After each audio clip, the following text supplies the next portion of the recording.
In terms of this performative ideology, what's enough? What's enough? Huh. What's enough? That's a great question. Right? Like when we think about white allyship, when we think about what's real and what's not, and what's on the converse to that, performative, what's enough? What's enough to be like not performative? Yeah. At least for me, like something I saw like very commonly on like Instagram stories and stuff was signing a petition or signing something or taking some actionable step rather than just posting a black square or posting something on your story. Taking one step and having that step in the right direction, which to me would be a step out of being performative into actually doing something. But again, I think the biggest way or the easiest way to like kind of figure that out is building those personal connections and like relationships with people, because at that point, like you understand like who somebody is at their core or what they're actually about. Yeah, I agree. I think it depends person to person, because me personally, I believe in like the activist gene. I believe that over the summer with everything that was going on, a lot of people probably had their activist gene activated and they just couldn't stand to let it happen. So for some people that translated to marching, for some people that translated to posting a lot on Instagram. So, I mean, I think at the end of the day, as long as you personally feel good about what you're doing and you feel like you're making a difference, I think that's all we can really ask from everybody, because there's so much different stuff going on, so many different ways to put your voice out. I just haven't seen that many people. I live off campus. Yeah. I've come to 2 in-person classes. So I feel like it's going to be really counterproductive to having conversations about stuff because people are in their family units not interacting with other people. They're not meeting people outside of their units too. They're staying Yeah. pretty tight to their circle, getting a lot of the same views that they already have. That's a good point. The same views. It's the same thing that like if you're growing up with this family, you know, like your suite mates probably share a lot of your opinions. Being a white person entering a black space, there's always going to be some level of like critiquing that's going to happen. Yeah. Even if you're a black person who actively didn't speak out before, because I have friends like that and I critique them all the time. Like, you're always going to be subjugated to a level of like critiquing, but that's just inherently because again, you're stepping into somebody else's like world and reality, and people are really protective of their spaces and their energy.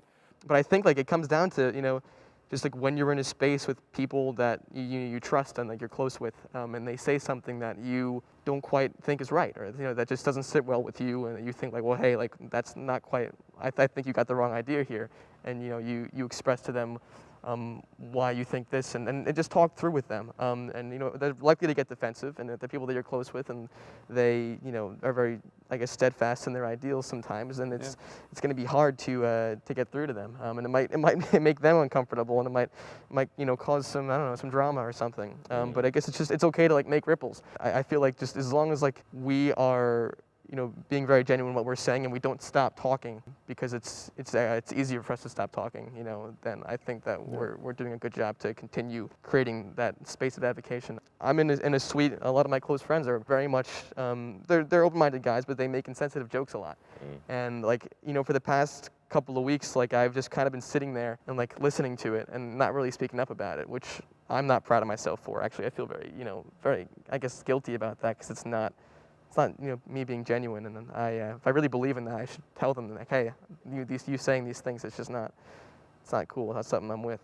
I have honestly, like, by that standard, I haven't been doing a great job of it. I think that'd be, you know, me personally, you know, trying to actively think about that and keep speaking about it and not letting things slide because it's uncomfortable. I think that's the way to go. Something interesting that I thought about with respecting different spaces was I think one of the most important, when you go into one of these uncomfortable discussions, I think one of the most important things to remember is that they're very set in their ways, because everything that they've ever done in their life has brought them here to this moment. And this goes to what you were talking about, right? So it doesn't necessarily have to be this huge monumental plan that we have to put out as a university, right? But if we look at it from a granular perspective, we're having those difficult conversations with our dad or with our friends, our closest core here on campus, or our friends back home, or our suite mates. If we're trying to change the views of our spheres of influence, that's where I think most allyship actually happens. So while you might not be comfortable enough right now as a sophomore to call out your suite mates, you feel something, and I'm taking liberties here, but it sounds like you felt something saying, I should probably say something at some point. But you want to do the work to where you get to that place where you are comfortable in saying, yo, dude, honestly, that's not cool, man. Like, we're better than that. Yeah. What do you think that work looks like? I mean, I guess it's different from person to person. I think it looks like education.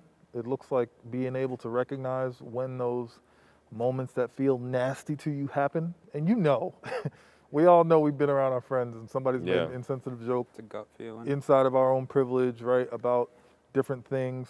And your spidey senses kind of go off. That joke was just off color. What? So, I hear you, for real. but the work looks like education, and I think you need to educate yourself about the issues that are going on around you. I think you need to educate yourself to work outside of your privilege. Privilege allows us to not care, right? And we all carry it in some form. I do a lot of work with men of color on campus, specifically because that's an identity that I hold. We would never have to talk about women's rights or women's issues if we saw fit, right? That's what privilege tells us. But at some point in human development, we need to do the work to work past that. Yeah. So I think that's what that work looks like, right? It's the recognition of those insensitive things and knowing what those are, depending upon what kind of relationship you have with that person. Yeah.